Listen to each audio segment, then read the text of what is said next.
za wananchi hawa. Tushikamane, tushirikiane, tufanye kazi pamoja ili tuweze kubadilisha Embu wakati tunabadilisha Kenya.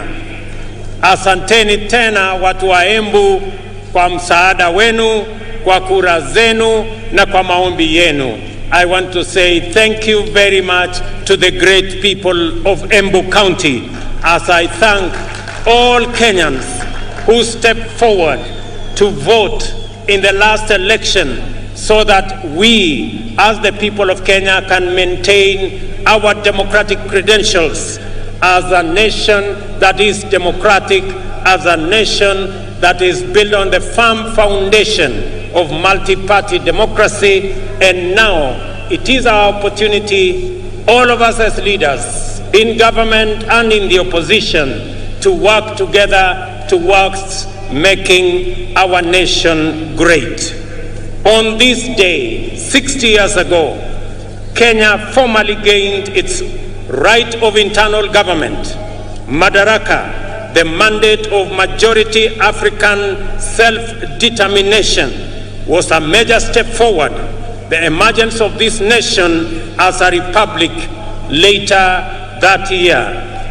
That first Madaraka Day then was the golden dawn of our country's sovereignty, freedom from colonial oppression, autonomy from racist repression, and liberty from foreign suppression.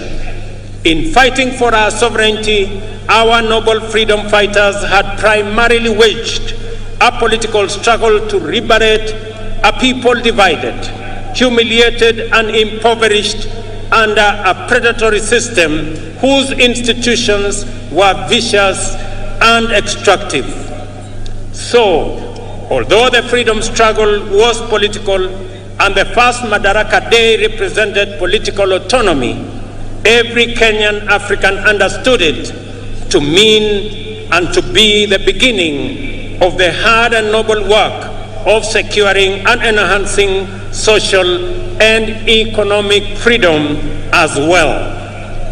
For 6 decades now, the people of Kenya have worked hard with admirable diligence and unwavering determination to perfect the political freedom of their nation through sustained socio-economic progress. In this manner, Kenyans have reiterated their commitment to true freedom by complementing political freedom with freedom from want, freedom from suffering, freedom from ignorance, and freedom from indignity. Our forefathers' historic struggle to vindicate our God-given rights of self-determination entailed tremendous sacrifice and immense determination against a colossal adversary. Ultimately, they triumphed.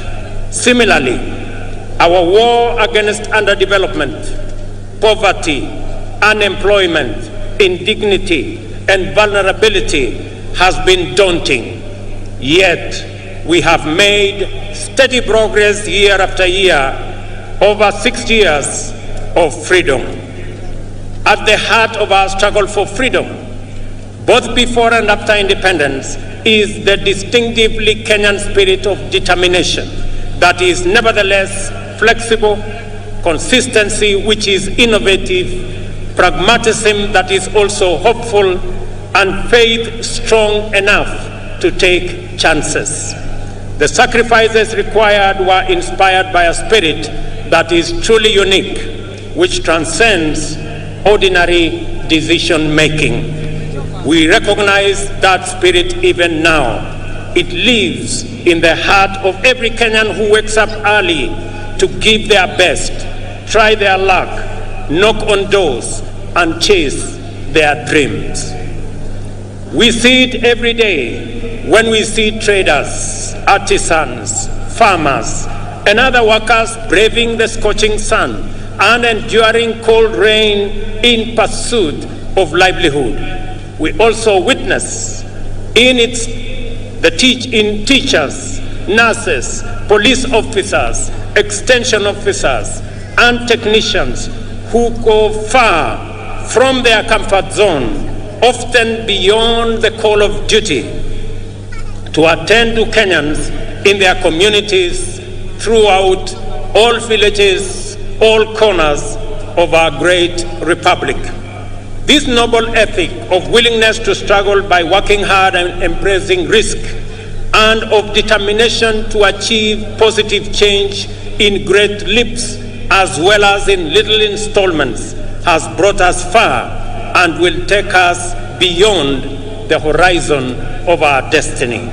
Today, I join all Kenyans to celebrate our magnificent collective achievements and the spirit of brave endeavor which inspired them 60 years ago and sustain us today. This celebration speaks to the sustained effort we have invested in perfecting our national mandate of self-government. I will highlight the wonderful ways in which we have stewarded political freedom into democratic maturity, enhanced economic freedom by empowering enterprise, and expanded social freedom by securing dignity. We must never forget that until fairly recently, our country's politics was divisive, violence, do-or-die affair by which neighbors, colleagues, and even relatives were incited into hatred in the name of political competition. In this dark era, the tribe was the fundamental term of all political engagement and the master variable of democratic contest. Many highly respected experts and eminent persons confidently affirmed that Kenyan politics is inherently tribal, and many leaders designed their political parties, policies, and campaigns on the basis of raw political appeals. Leaders also made sure that political discourse revolved around personalities and the private interests of a few privileged individuals and not the aspirations of the majority. Some used political parties as political vehicles to access the high table where important decisions were made and exploited their ethnic constituencies to negotiate a bigger share of public resources as well as positions of power and privilege in the service of private ends. For decades, Kenyans understood that this perverse political culture not only defiled our democracy, but also obstructed the spirit of daring and achievement, arresting our collective progress. The people of Kenya, therefore, yearned for freedom from the tyranny of political personality cults, toxic tribal discourse, and the violence they engendered. They desired a more unifying, cosmopolitan framework of engagement which promoted the expression of their shared aspirations, encouraged inclusive negotiations, and a collective means of pursuing them. In the last general election, the people